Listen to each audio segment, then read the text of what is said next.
Is God on our side? You know, that's a really stupid question. It really is. The Bible does say that God is for us. It says if God is for us, who could be against us? But being for us and being on our side are totally different things. That's a lesson Joshua learned pretty early on as they're getting ready to take over the promised land. They've crossed the Jordan River. They're getting ready now to what they think will be the biggest, most difficult battle they have, where they have to take on the incredibly powerful city of Jericho. And Joshua is scouting it out. He's trying to figure out his strategy. And he comes up in Joshua 5, verses 13 and 14, two incredibly popular, important verses, I mean. Now, when Joshua was near Jericho, he looked up and saw a man standing in front of him with a drawn sword in his hand. Joshua went up to him and asked him, "Are you for us or for our enemies?" Now, we're going to find out in just a second. That person standing there is God.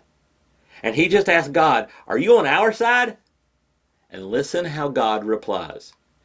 "Neither," he replied, "but as commander of the army of the Lord, I have now come." I'm not on your side. The question is, Joshua, are you on mine?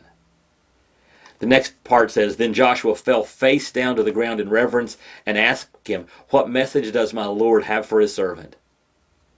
See, when it comes right down to it, it's not important that God's on our side or not. The important thing is, are we on God's? We draw lines and say, "Oh, look at us. We're doing what God wants to do, so God's on our side." And then we assume everything we do is what God wants.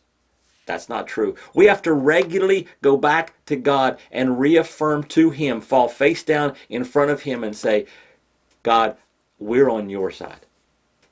What are you wanting to accomplish? What do you want to do through us? What do you want to do through me?" The question is never, is God on our side? The question is always, are we on God's? And that's today's Jumpstart.